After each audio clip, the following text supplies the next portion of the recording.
Hello friends, स्वागत है आपका फिर से एक बार हमारे ऑफिशियल स्टडी अड्डा चैनल पर। हम लोग दोस्तों आज 23 अगस्त का पेपर सॉल्व करेंगे जो यूपी पुलिस का हुआ है। इसमें हम लोग दोस्तों पहला क्वेश्चन क्या है देखते हैं। काफ़ी इजी सेट था हमारा, तो इसमें हम डीआई के क्वेश्चन भी आपको मिलेंगे और मैथ के भी क्वेश्चन मिलने वाले हैं। तो पहला क्वेश्चन इसमें दिया गया है दोस्तों कि 0.05 मतलब इन सभी अंक का हमें क्या निकालना है, महत्तम समापवर्तक इसमें हमको ज्ञात कर कर दिखाना है। तो हम महत्तम समापवर्तक कैसे ज्ञात कर सकते हैं? तो महत्तम समापवर्तक वो होता है मतलब बड़ा से बड़ा अंक जो इन सभी अंक से उसे हम डिवाइड कर सकें। ठीक है, मतलब ये जो जितने अंक दिए होते हैं वो सभी अंक उससे डिवाइड होना चाहिए। तो इन सभी को हम किससे इसमें से डिवाइड कर सकते हैं? तो 125 से, तो 125 हो जाएगा तो उससे डिवाइड, बाकी अंक डिवाइड नहीं होंगे। ये वाला भी नहीं होगा, ये वाला भी नहीं होगा। और जो ये 0.25 दिया गया है दोस्तों, ये हमारा सभी से, इससे सभी अंक डिवाइड होंगे। तो इसका आंसर ऑप्शन नंबर डी हो जाएगा। ठीक है दोस्तों, अब हम क्वेश्चन नंबर 2 इसमें का देखते हैं। तो क्वेश्चन नंबर 2 दिया गया है कि सबसे छोटी संख्या ज्ञात कीजिए जिसे 6, 7, 8 और 9 से विभाजित करने पर प्रत्येक स्थिति में शेषफल 3 बचता हो। तो मतलब कोई भी संख्या हो इसमें से उसे हम अगर 3 से विभाजित करें तो शेषफल 3 बचना चाहिए। तो अगर हम 501 को पहले चेक करते हैं, तो 501 को अगर हम डिवाइड करते हैं 4 से, तो 4 एक नम 4 बचा, 1 हो जाएगा 10, 4 दूनी 8, फिर बचेगा कितना 2 हो जाएगा 21, तो 4 पंचे 20, 1। तो ये ऑप्शन हमारा नहीं हो सकता। ऑप्शन नंबर बी हम देखेंगे, तो ऑप्शन नंबर बी में दिया 510 दे रखा है। तो 510 को काटेंगे तो 5 4 से काटेंगे। ठीक, तो 4 एक नम 4 बचा, 1 हो गया 11, 4 दूनी 8, 3 बचा, 30 हो गया, 4 7 28। तो यहाँ पर शेष हमारे पास 2 बच रहा है, तो ये ऑप्शन भी हमारा नहीं होगा। अब हम 507 को चेक करेंगे, तो 4 एक नम 4, 1 हो गया 10, 5 दूनी सॉरी 4 दूनी 8 बचा, 2 हो गया 27 और 4 छंग 24। यहाँ पर 3 शेष बच रहा है, तो यानी कि ये ऑप्शन हमारा हो सकता है। हम डी को भी चेक कर लेंगे, तो 4 से इसको काटेंगे तो 1 बचेगा, हो जाएगा 10, फिर 4 दूनी 8, 2 बचा 24, 4 छंग 24, तो ये भी पूरी तरह विभाज्य हो जाएगा। तो ना ये होगा ना तो ये वाला होगा। ऑप्शन नंबर सी आपका इसमें का एकदम सही आंसर होगा, यानी कि 560 हमारा इसका आंसर बन जाएगा। ठीक है दोस्तों, ये वाला क्वेश्चन आई होप आपको समझ में आ गया होगा। अब हम इसका अगला क्वेश्चन करते हैं। क्वेश्चन नंबर 3 देखेंगे। इसमें कहा गया कि यदि 30 टेबलों का लागत मूल्य 40 टेबलों के विक्रय मूल्य के बराबर है तो हानि प्रतिशत ज्ञात कीजिए। बहुत ही आसानी से आप लोग इसको भी सॉल्व कर सकते हैं। तो इसमें कहा गया कि 30 टेबलों का कॉस्ट प्राइस जो है वो 40 टेबलों के सेलिंग प्राइस के बराबर है, ये इसमें कहा गया है। तो हानि प्रतिशत ज्ञात करना, तो 0 से ये 0 हमारा कैंसिल हो जाएगा। तो सीपी मतलब cost price upon selling price is equal to क्या आ जाएगा, 4/3।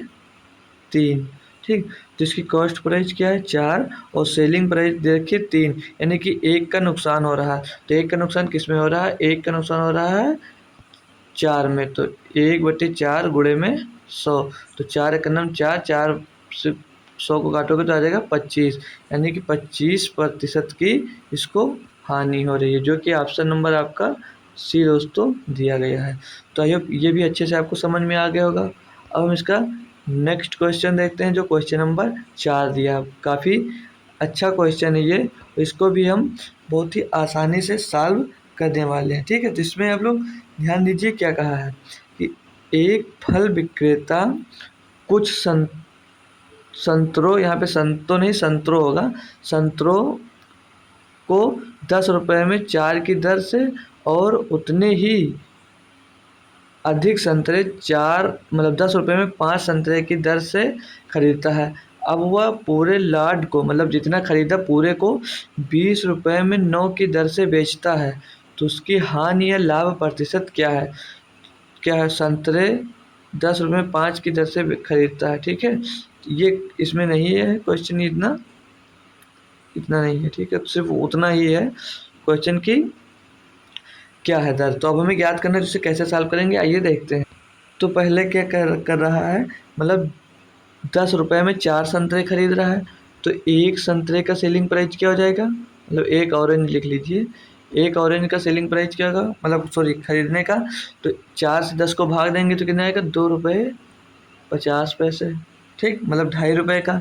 फिर दूसरा कह रहा है उतने ही अधिक संतरे 10 रुपये में 5 की दर से खरीदा, तो एक संतरे इस ऑरेंज का मतलब क्या रेट हो जाएगा, तो 10 रुपये में 5 खरीदे तो 5 से 10 को भाग करेंगे तो दो दो बचे 10, 2 हो जाएगा। अब दो संतरों का कॉस्ट प्राइस कितना आ गया, दो संतरों का कॉस्ट प्राइस हो जाएगा 4 रुपये 50 पैसे। यहाँ तक आपको समझ में आ गया, मतलब दो संतरे का दाम हो गया 4 रुपये 50 पैसे। फिर इसमें कहा क्या गया था कि अब वह पूरे लाट को 20 रुपये में 9 की दर से अगर संतरा बेच रहा है, तो ये उसकी सेलिंग प्राइस है। सेलिंग प्राइस क्या है उसकी, पहले कॉस्ट प्राइस निकल कर आ गई हमारे पास, वो देख लेंगे। कॉस्ट प्राइस निकल कर आ गई 4 रुपये 50 पैसे में कितने मिल रहे थे, 2 संतरे। ठीक है, अनुपात लगा देंगे। सेलिंग प्राइस क्या है इसकी, सेलिंग प्राइस है 20 करेंगे तो इसमें एक संतरे का दाम निकल आएगा, और उसमें 4.5 को 2 से डिवाइड किया, उसमें भी एक संतरे का दाम निकल गया। अब हम इसको जब सॉल्व करेंगे दोस्तों, तो पॉइंट हट जाएगा यहाँ पर बढ़ हो जाएगा 200। इसको अगर हम काटते हैं दोस्तों, तो 9 एकम 9, नहीं 9 से कैंसिल नहीं होगा, 1 मिनट, सामने सामने कट जाएगा ये। ठीक है, तो ये 5 से कटेगा अगर, तो 5 9 45, और ये 5 से कटेगा तो आ जाएगा कितना, 40। ठीक, तो अब ये 40 का गुणा 9 का गुणा 9 से होगा तो कितना आ जाएगा, 81 अनुपात, और ये 2 का गुणा 40 से होगा तो 80। अब ये selling price, sorry cost price और सेलिंग प्राइस आपकी निकल कर आ गई। मतलब खरीदे कितने, 81 में, बेच आप कितने में रहे, 80 में। तो कितने का नुकसान आपको हुआ, 1 का नुकसान हुआ। कितने में हुआ, 81 में हुआ, और गुणे में 100। ठीक है, तो 81, 1/81 गुणे 100, इतने की आपको क्या होगी, हानि होगी दोस्तों। ठीक है, ये हानि है हमारी, हानि हो रही है, क्योंकि हमने जब 81 में खरीदा तो उसको 80 में बेच रहे हैं, तो 1 रुपये की हानि हो रही है। तो 1 रुपये की हानि 81 में हुई, और 81 गुणे 100 लिख देंगे तो निकल कर आएगा। तो अब 81 गुणे 100 निकल कर आया, तो इसको लिख के सह सकते हैं हम लोग, 1 सही 19 बटे 1 सही, इसको लिख सकते हैं हम 1 सही 19 बटे 81, इतने प्रतिशत की आपको हानि हो रही है, जो कि ऑप्शन नंबर यहाँ पर सी में हमको दिया गया बाकायदा। तो क्वेश्चन बहुत ही अच्छा था, लेकिन हमने इसको बहुत ही आसानी से दोस्तों सॉल्व कर लिया। तो आई होप दोस्तों आपको समझ में आ गया होगा। तो हम नेक्स्ट क्वेश्चन हम करते हैं। तो क्वेश्चन नंबर 5 देखते हैं, इसमें हमसे क्या कहा गया। तो क्वेश्चन नंबर 5 है, 2 प्रकार के चावल की दर 11 रुपये प्रति किग्रा और 21 रुपये प्रति किग्रा, तो 17 रुपये प्रति किग्रा दर से मिश्रण प्राप्त करने के लिए दोनों, मतलब एक चावल का प्रकार है उसे हम 11 रुपये में है, और दूसरा जो प्रकार है वो 21 रुपये में है। अब इन दोनों को किस अनुपात में मिलाया जाए, किसको हम 17 रुपये में बेच सकते हैं। ठीक है, तो ये मिक्सर इरिगेशन का है क्वेश्चन। तो 17 21 में से 17 जाएगा दोस्तों, कितना आ जाएगा आपके पास, 4, और 17 से 11 घटाएंगे तो 6, 4:6। तो इसको लिख कह सकते हैं 2 दूनी 4 और 2 3 6, तो 2:3, ये इसका आंसर हो जाएगा, जो कि ऑप्शन नंबर आपको सी में बी में दिया गया। ठीक है, ये हमारा बी ऑप्शन इसका सही हो जाएगा। तो इतनी इजी क्वेश्चन दोस्तों इस शिफ्ट में पूछे गए थे। ठीक है, तो हम इसका नेक्स्ट क्वेश्चन करते हैं, ये भी आप लोग समझ गए होंगे। क्वेश्चन नंबर 6 में क्या दिया हुआ है कि 12.5% की दर से एक धनराशि कितने समय में 2 गुनी हो जाएगी। यानी कि कोई प्रिंसिपल है आपका, वो कितने समय में अमाउंट यानी कि मिश्र धन हो जाएगा। ठीक, जो ब्याज जुड़ जाता है वो मिश्र धन हो जाएगा, यानी कि 100 से कितने वर्षों में 200 हो जाएगी, और दर कितना दिया है, 12.5%। तो 100 से दोगुनी हो गई, यानी कि कितने प्रतिशत बढ़ गई, ये बढ़ गई हमारी 100 बढ़ गई। तो दर क्या था इसमें कि दर हमारी दी हुई थी 12.5%। तो ये जो 100 दिया है उसको हम 12.5 से अगर हम डिवाइड कर देते हैं तो हमारा साल निकल कर आ जाएगा। तो 12.5 करना, हम 12.5, 12.5 अट्ठे जाएगा, ये 100 हो जाएगा। तो 12.5 अट्ठे 100 होता, तो यानी कि 8 ईयर्स में हमारा कोई भी धनराशि अगर हम मतलब कोई भी धनराशि हम निवेश करते हैं दोस्तों, तो वो 8 ईयर्स में हमारी दोगुनी हो जाएगी, अगर 12.5% का दर इसमें दिया है। ठीक है, तो ये ऑप्शन नंबर आपका सी डी एकदम सही जवाब होगा। तो ये भी क्वेश्चन आया, होप आपको समझ में आ गया होगा। अब हम क्वेश्चन नंबर 7 की तरफ देखते हैं। बढ़िया है, प्यारा सा क्वेश्चन दिया है कि भारतीय रेलवे ने एक निश्चित काम को 150 दिनों में पूरा करने के लिए 200 श्रमिकों को नियुक्त किया। यदि 50 दिनों में केवल केवल हो गया पर केवल एक चौथाई काम किया गया तो को कितने सम पूरे काम को समय पूरा कर पूरे काम को समय मतलब 150 दिनों में ही समय पर पूरा करने के लिए नियुक्त किए जाने वाले अतिरिक्त श्रमिकों की संख्या क्या होगी। तो क्वेश्चन आपको टफ दिख रहा होगा, लेकिन हम इसको आसानी से कैसे करेंगे। तो एक फार्मूला आपने पढ़ रखा है, M1 into D1 upon W1 is equal to M2 formula क्या होता है हमारा, M2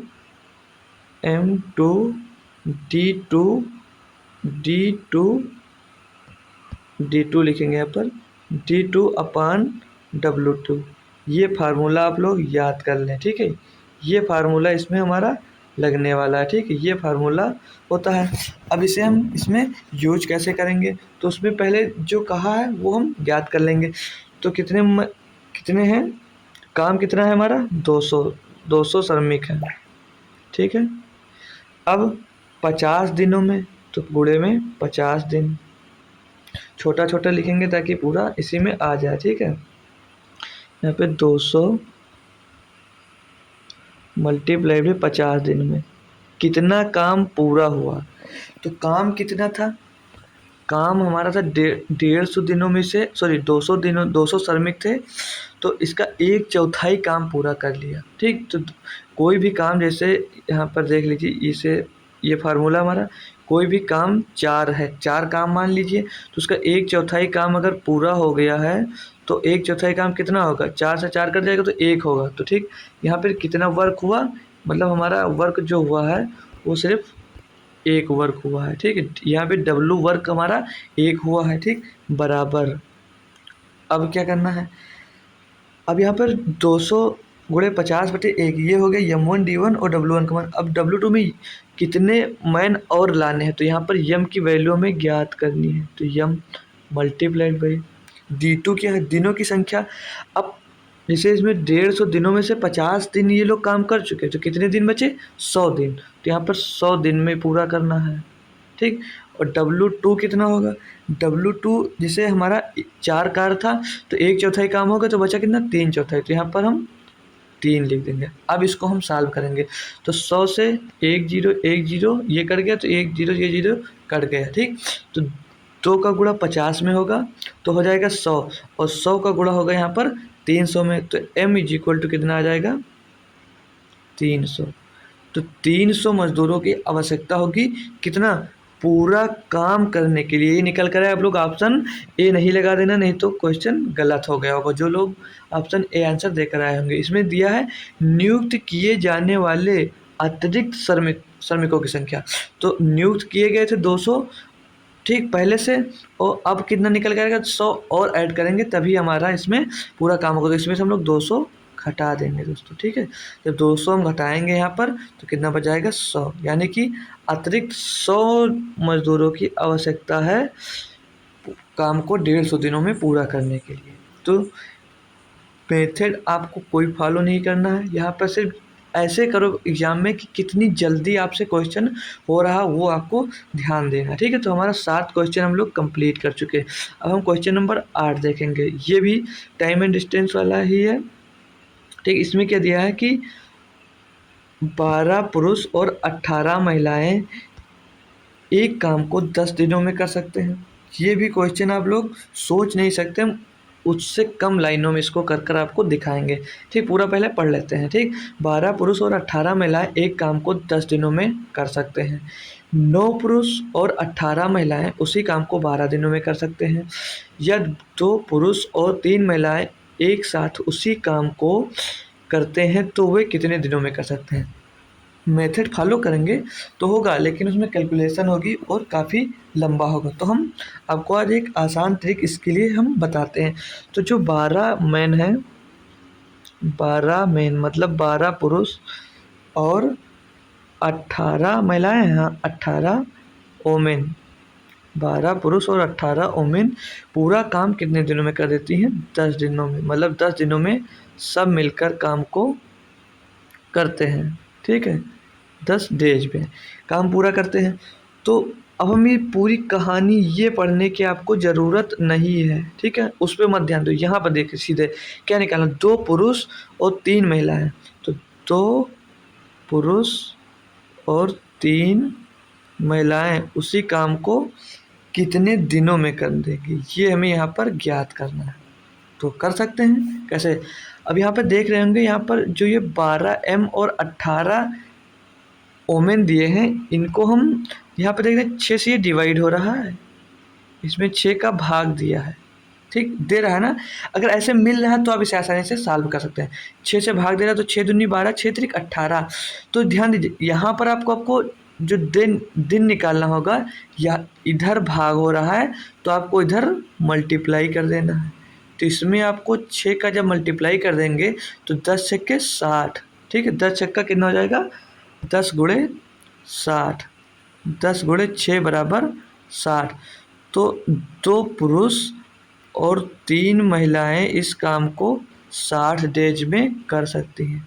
तो क्या आप आशा कर सकते थे इतनी आसान मेथड से इसे हम लोग सॉल्व कर सकते हैं? हाँ, इसे हम इतनी ही आसान मेथड से सॉल्व कर सकते हैं। कोई भी क्वेश्चन हो, आप लोग इसे इस मेथड से इतनी ही आसानी से सॉल्व कर सकते हैं। ठीक है, तो आइए दोस्तों, ये भी क्वेश्चन आपको अच्छे से समझ में आ गया होगा। अब हम इसका मतलब 9वां क्वेश्चन करते हैं। ये हमारा 8वां क्वेश्चन था, ये भी आप लोग समझ लिए। टाइम एंड डिस्टेंस का क्वेश्चन है।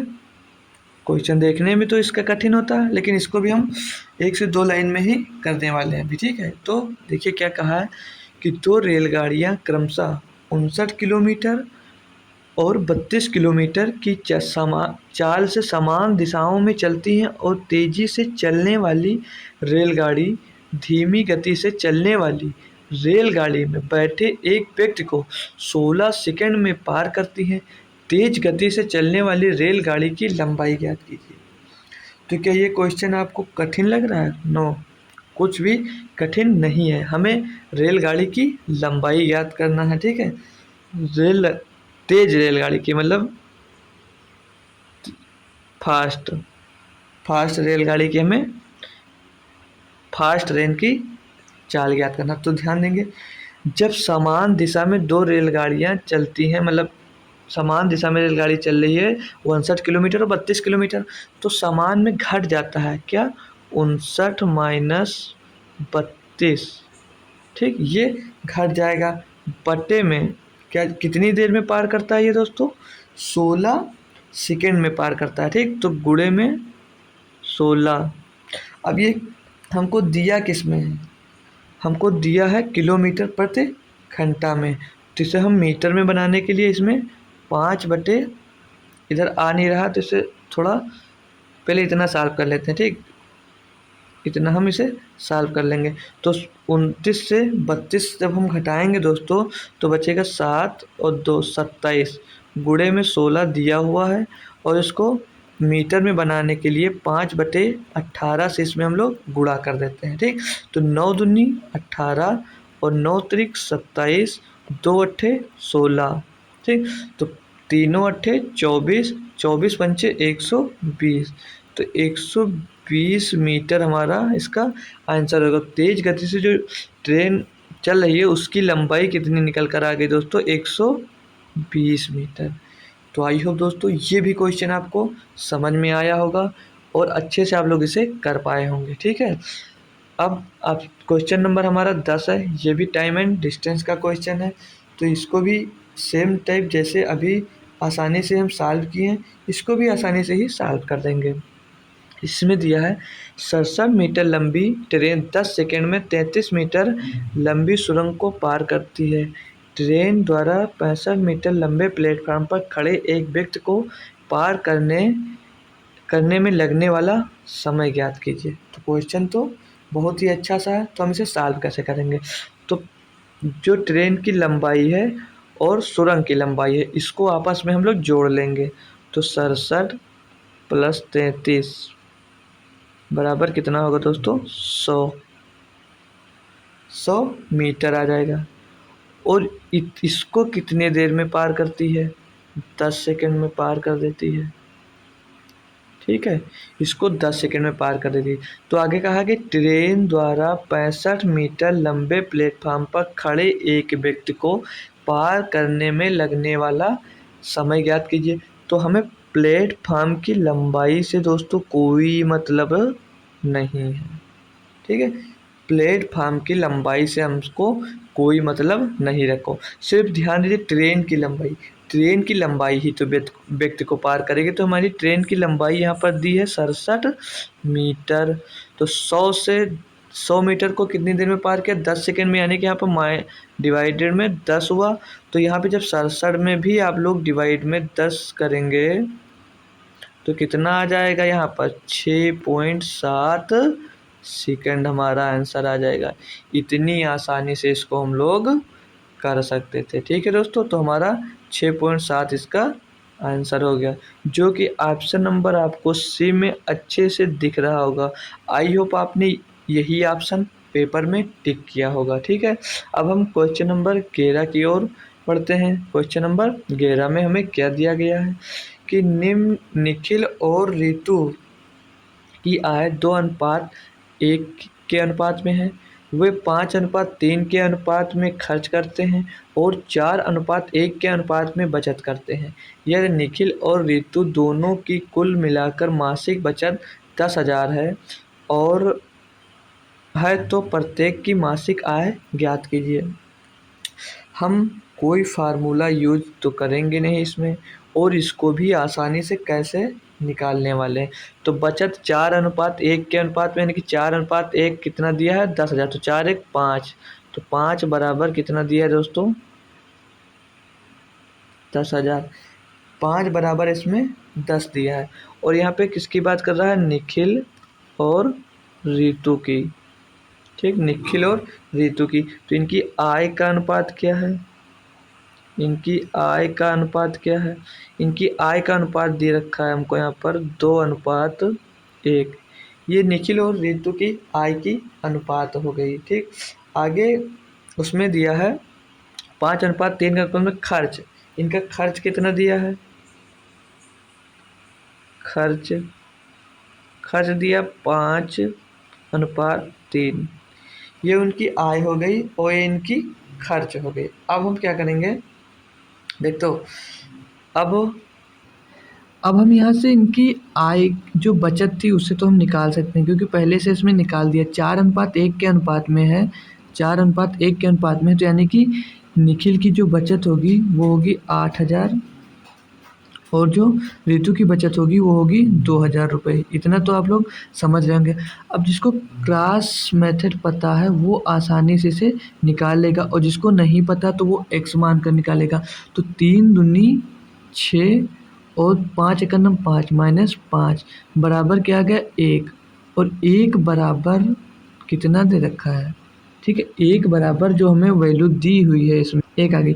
और 1 की वैल्यू कैसे निकालेंगे, तो जो 3 है उसका मल्टीप्लाई यहाँ पर 8 में होगा। 8 3 24,000 और 5 दूनी 10,000। तो 24,000 से जब हम 10,000 निकालेंगे तो कितना बचेगा, 14। यानी कि 1 की वैल्यू क्या निकल कर आ गई यहाँ पर, 14,000।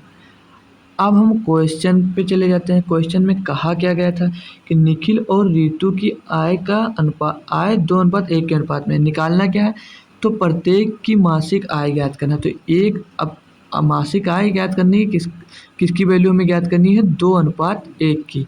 तो 1 बराबर 14,000, तो 2 बराबर कितनी हो जाएगी दोस्तों, 28,000 रुपये। और 1 बराबर कितनी हो जाएगी, 1 बराबर 14,000 वहाँ पर दिया भी है, ठीक है, 14,000 रुपये।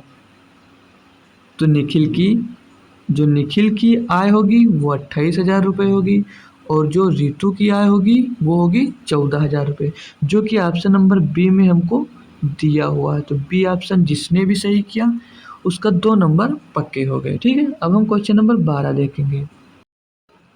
क्वेश्चन नंबर 12 में दिया गया है कि एक परीक्षा में एक छात्र जो अधिकतम अंक का 20% प्राप्त करता है वह 5 अंकों से अनुत्तीर्ण हो जाता है, ठीक।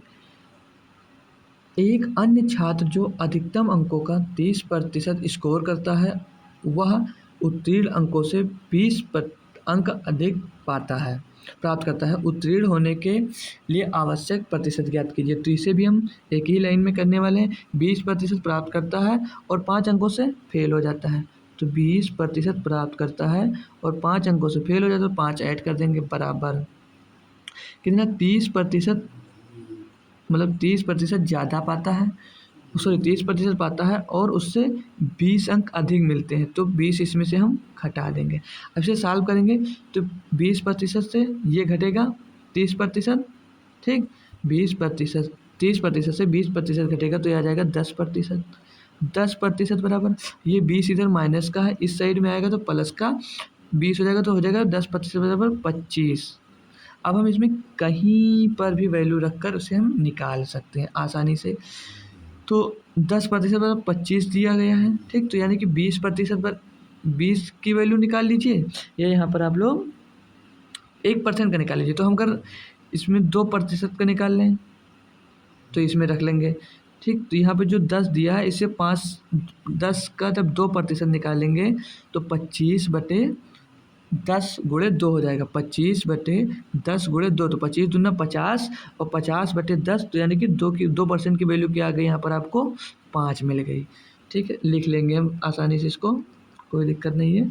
ये 10% की वैल्यू 50, तो 2% की वैल्यू अगर नहीं निकाल पा रहे हैं तो आप लोग निकालना भी सीख सकते हैं। तो हम कैसे निकालेंगे 2% की वैल्यू, तो 25/10 गुणे में 2, ठीक। तो 25, 5 दूनी 10, 2 से 2 खत्म, तो 2% की वैल्यू यहाँ पर क्या मिल गई आपको 5। और यहाँ पर जो ये 5 दिया है ये 2%, इसको आप मान लीजिए, तो 20% प्लस 2%, ठीक, बराबर 22%। यानी कि उत्तीर्ण होने के लिए उसे 22% अंकों की एग्जैक्ट, मतलब पास होने के लिए 22% अंक लाना जरूरी था, आवश्यक अंक उसमें दिया है। तो ये भी क्वेश्चन आप लोग आसानी से कंप्लीट कर चुके हैं। अब और एक बेहतरीन क्वेश्चन हम नंबर 13 करेंगे। इसमें क्या कहा है, 13 भी सेम ही है 12-13 सेम है, 14 नंबर देखेंगे। इसमें दिया है कि एक निश्चित धनराशि पर 2 वर्षों के लिए 5% की दर से साधारण ब्याज 1600 है। 3 वर्षों के बाद समान दर पर चक्रवृद्धि ब्याज वार्षिक रूप से संयोजित ब्याज ज्ञात कीजिए।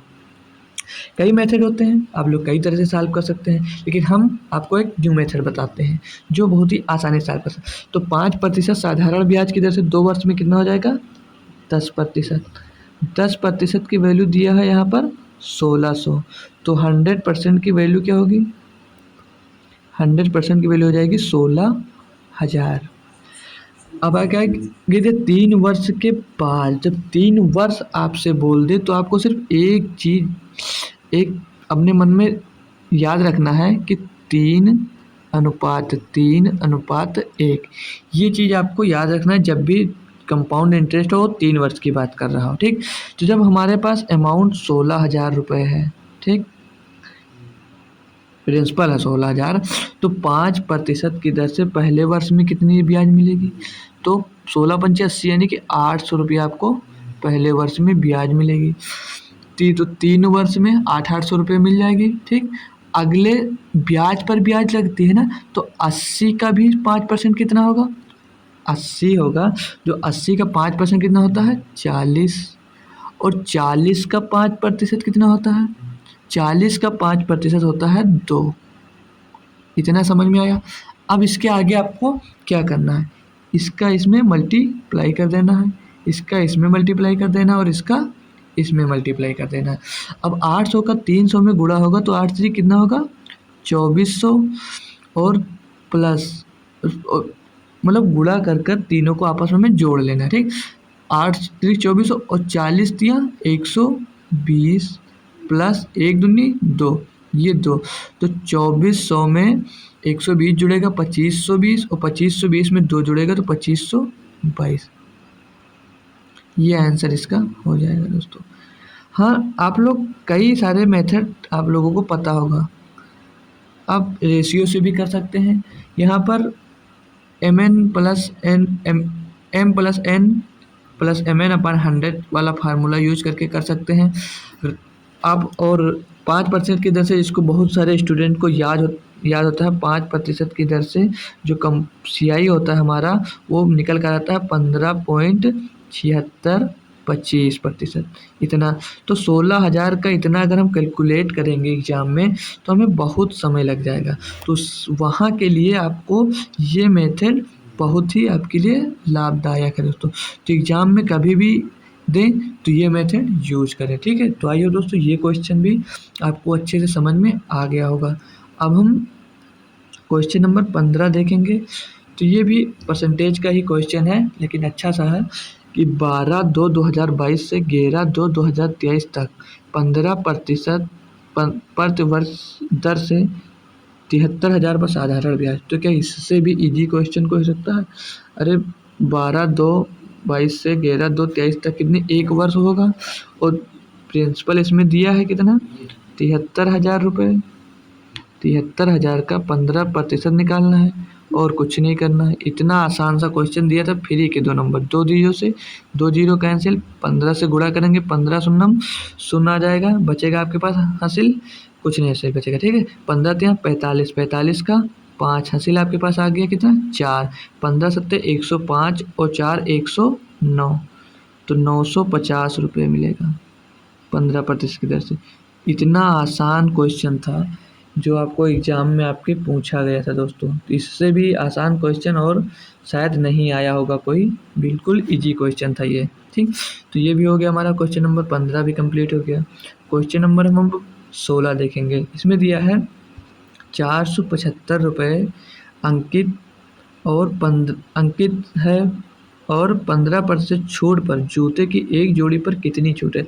मतलब 475 रुपये का जूता है, उस पर 15% की छूट मिल रही है, तो कितना छूट होगा। तो इसे भी कैलकुलेट कर सकते हैं। तो इसका तो पॉइंट में आंसर आएगा, तो ये ऑप्शन एलिमिनेट हो गया। अब यहाँ पे दिया 75.25, तो 75.25 500 का ही 15% होगा, हो जाता है 75, तो उससे ज़्यादा है 500 से कम है, तो ये भी ऑप्शन नहीं होगा। यानी कि ऑप्शन नंबर हमारा ए सही भी है। कैलकुलेट ना करें तब भी सही है, लेकिन आप हम कैलकुलेट कर सकते हैं क्योंकि आसान है मल्टीप्लाई। अगर टाइम नहीं बचा तो ऐसे आप कर सकते थे। 15 बचे 75 का 5 हासिल आया आपके पास कितना 75 के 5 हासिल आया आपके पास 7, 15 सत्ते 105, 105 में 7 जोड़ेंगे तो हो जाएगा 112, 112 का 2 हासिल आया 11, 15 चौको 60 हो 11 71, 71 मतलब 7,125 बटे 100 हमको दिया है। 7,125 बटे यहाँ पर हमको 100 दिया है। अब 100 दिया तो यहाँ पर 2 अंक बाद दशमलव लग जाएगा 71.25, मतलब 475 रुपये का 15% जो होगा दोस्तों वो कितना मिलेगा 71.25 रुपये से, ठीक है। तो ये क्वेश्चन है हमारा, ठीक है। 71.25 पैसे मिलने वाला है। तो ये भी क्वेश्चन आपको समझ में आया होगा। इतनी आसानी से आप इसे कर सकते थे, ऑप्शन से भी हम इसे कर सकते थे। अब क्वेश्चन नंबर हम लोग 17 देखेंगे। क्या दिया इसमें, एक दुकानदार एक वस्तु को के अंकित मूल्य पर 10% की छूट देती है, लेकिन छूट वाले मूल्य पर 8% का बिक्री कर लगाता है। यदि ग्राहक बिक्री कर सही मूल्य के रूप में 34,020 रुपये का भुगतान करता है तो अंकित मूल्य ज्ञात कीजिए। तो हम यहाँ पर आसानी से कर सकते हैं, लेकिन हम इसको x मान कर लेते हैं एक बार। तो हम मूल्य अपना मान लिए कितना x, तो 10% का छूट दिया तो कितने में बचा 90 बटे 100 या 9/10 भी लिख सकते हैं गुणे, फिर 8% अधिक अंकित करता है तो 108/100 इतना करने के बाद बेच कितने में रहा वो? 34,020 रुपये में। अब इसको हम सॉल्व करेंगे तो अगर हम काट लेते हैं, इसको 5 से काटते हैं, सीधे ये एक जीरो से एक जीरो ये कट गया, और ये 4 से नहीं, हाँ 4 से कट जाएगा, तो 4 से काटेंगे तो ये 25 और ऊपर बच जाएगा 27। ठीक, इधर आ जाइए तो x multiply 9/10 multiply 27/25 is equal to 34,020 रुपये दिया है। इसको हम कैलकुलेट कर सकते हैं। अगर आप आंसर निकालना चाहते हैं तो हम आंसर आपको बता सकते हैं, लेकिन सॉल्व कर सकते हैं तो हम कर लेंगे एक बार। तो ये दिया है 9 से इसको काटेंगे अगर 34,020 को, तो शायद नहीं कटेगा। देख लेते हैं, 9 त्रिक 27 बचा यहाँ पर कितना, 9 त्रिक 27, 7 बचेगा 70 हो जाएगा, 9 से 63 बचेगा कितना, 7 हो जाएगा 72, 9 से 72 कट जाएगा, तो ये 9 से कट रहा है, 9 से ये कट रहा है, कितना रहा, 9 त्रिक 27 और 7 बच रहा है 70, 9 सते 63, 7 बार जा रहा है ये, और ये 9 थे 72 और जीरो यहाँ पर बच जा रहा है। अब 27 से इसे एक बार देख रहे हैं, हाँ 27 से भी कट जाएगी ये, 27 से करना, 27 बचा 10 हो गया 108, 27 चौको 108 और जीरो, ठीक है 100, यहाँ पर कितना आ गया 140 मिल गया हमको। अब इसमें हम लोग मल्टीप्लाई करने वाले हैं। क्या मल्टीप्लाई कर देंगे? मल्टीप्लाई कर देंगे 10 गुणे 25 यानी कि 250, तो 140, x का मान क्या निकलेगा यहाँ पर, x is equal to 140 multiplied by 25 धामा 250, ये हो गया 250। तो पीछे 2 जीरो हैं तो 2 जीरो लग जाएंगे, ठीक है। अब 14 का गुणा 5 सेकंड का, 14 पंचे 70, 70 का कितना आ जाएगा दोस्तों, जीरो, हासिल आपके पास आ गए 7, 14 दूना 28 और 7 35, तो ये आ गया हमारा 35,000 अमाउंट, मतलब 35,000 अमाउंट था जिसको उसने पहले 10% की छूट दी, उसके बाद उस पर 8% का कर लगा दिया, तो ये अमाउंट हमारा निकल कर आ गया। तो आइए दोस्तों, ये भी क्वेश्चन आपको समझ में आ गया होगा, इसे तो सब लोग कर लिए होंगे जिसको कैलकुलेशन आती होगी, बस थोड़ा सा कैलकुलेशन था, क्वेश्चन टफ नहीं था। इसमें दिया गया कि चावल के प्रति किग्रा मूल्य में 25% की वृद्धि हो जाती है, ठीक है। चावल है कोई, उसके मूल्य में 25% की वृद्धि के परिणाम स्वरूप एक व्यक्ति 1200 रुपये में 6 किग्रा कम चावल खरीद पाता है। चावल का प्रति किग्रा प्रारंभिक मूल्य ज्ञात कीजिए।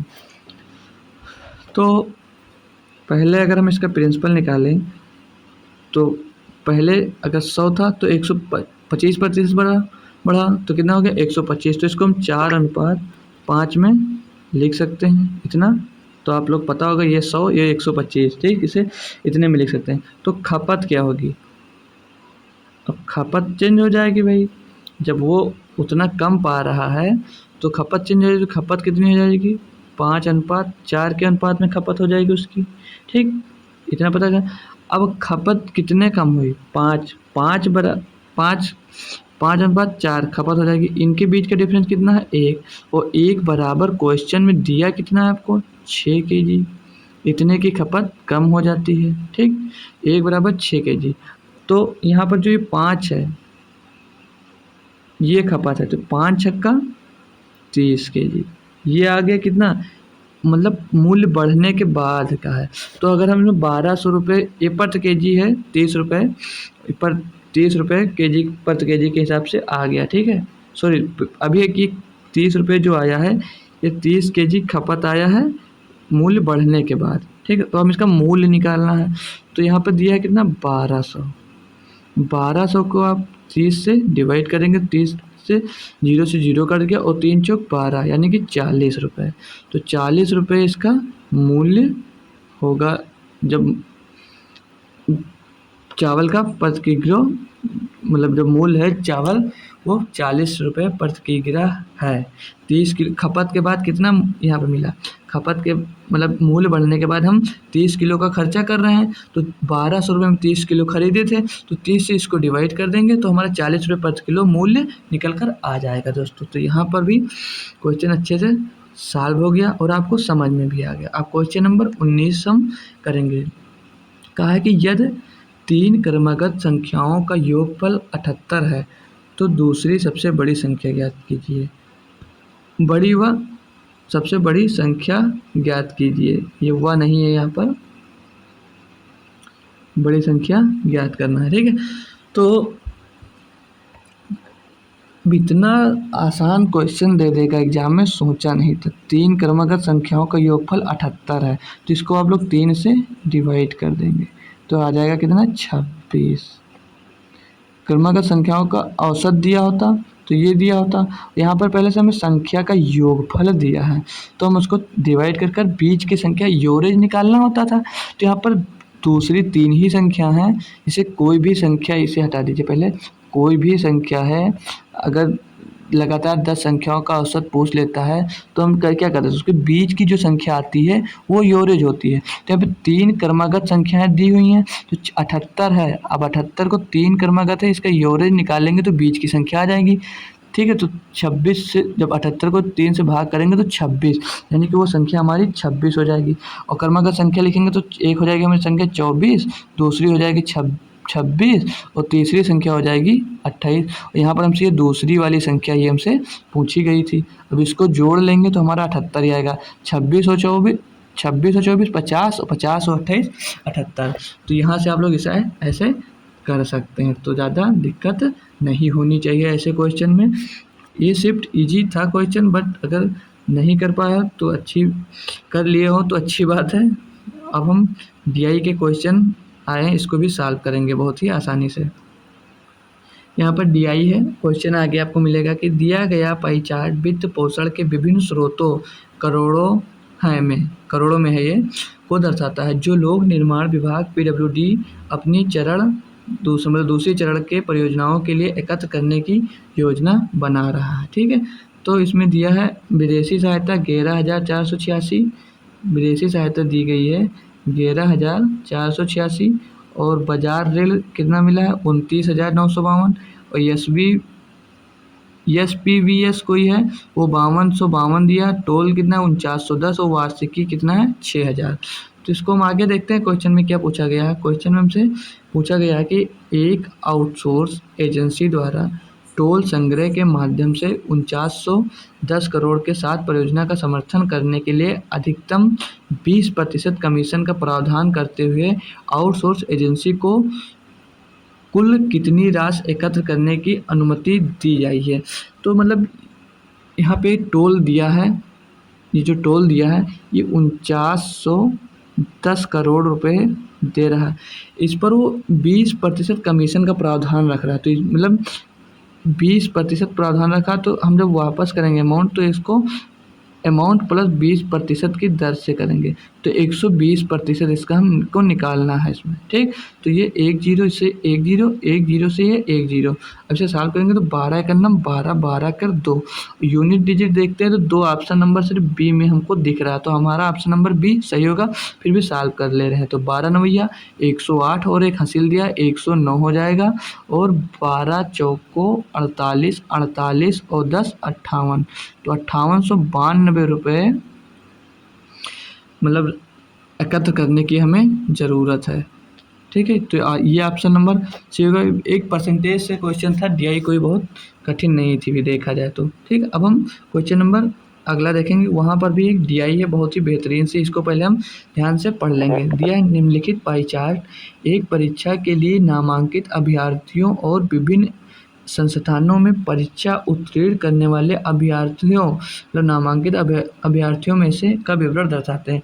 इसमें परीक्षा में उत्तीर्ण अभ्यर्थी हैं और ये इतने नामांकित विद्यार्थी हैं, मतलब 8550 नामांकित विद्यार्थी हैं और 5700 उपस्थित विद्यार्थी हैं। तो इस पर बेस्ड क्वेश्चन क्या दिया है आइए हम लोग देखते हैं।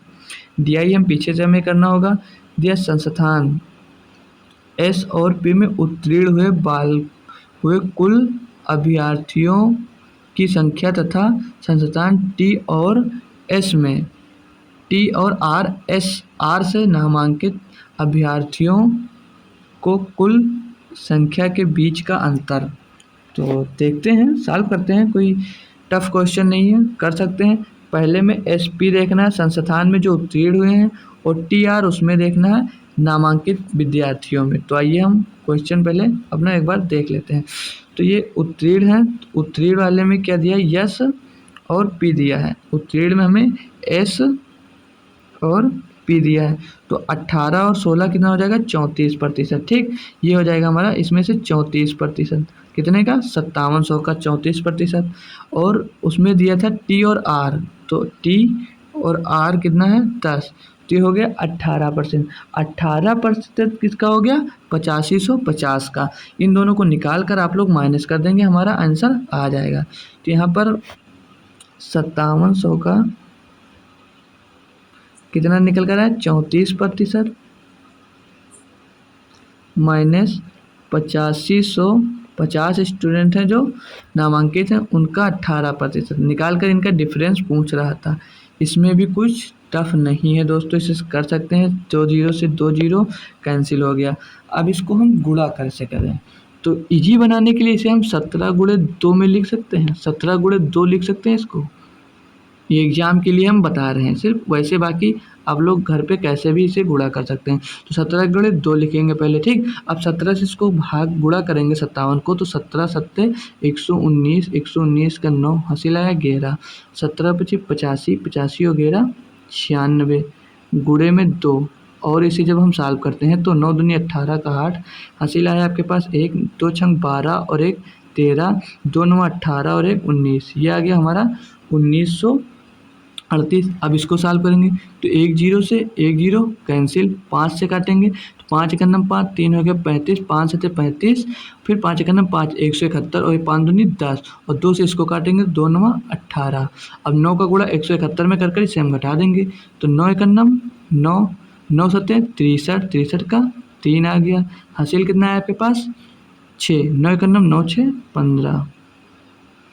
तो 1938 माइनस 1539, तो यूनिट डिजिट से कर सकते थे इसको हम, कोई पूरा सॉल्व करने की भी जरूरत नहीं थी। कि 18 हो गया, 18 से 9 जाएगा, बचेगा लास्ट का डिजिट 9, तो ये ऑप्शन नंबर हमारा सी हो सकता था। पर घटा लेते हैं हम, 18 से 9 गया तो बचा कितना 9, यहाँ पे बचा 12, 12 से 5, 12 से 6 जाएगा, सॉरी यहाँ पे बचा 12, 12 से 3 जाएगा, बचेगा कितना 9, फिर यहाँ पे हो गया 8, 8 से 5 जाएगा तो बचेगा 3, 399। आंसर नंबर सी हमारा एकदम सही जवाब होगा।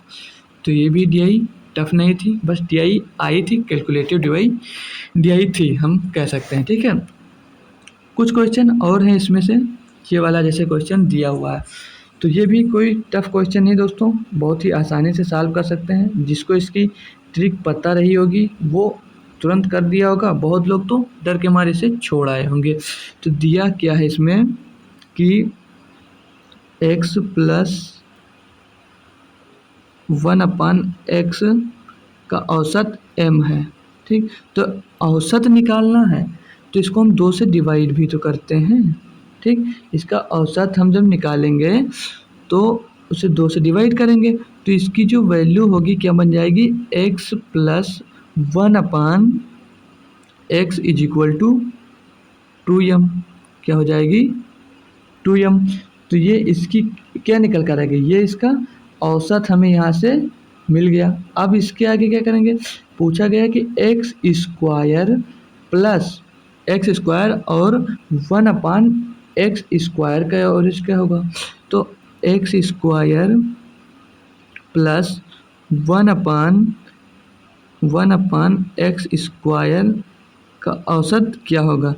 तो हमने इसके लिए पढ़ा था फार्मूला n स्क्वायर माइनस 2। जब ये ऐसे टाइप का बीजगणित में आप लोगों ने पढ़ा होगा, ऐसे टाइप दिया होता था, उसके बराबर कुछ दिया होता था, अगर एक्स स्क्वायर निकालना होता था तो हम क्या करते थे, n जो उसके बराबर में दिया होता था उसको उसको n मानते थे, n स्क्वायर माइनस 2 कर देते अगर स्क्वायर होता था। ठीक, हम 2 कर देते। तो यहाँ पर n स्क्वायर दिया कितना है 2m, तो 2m का स्क्वायर होगा तो कैसे हो जाएगा 4m स्क्वायर और माइनस में 2 हो जाएगा। समझ में आया यहाँ तक? ठीक, इतना हो जाएगा। अब पूछ रहा है इसका औसत क्या होगा।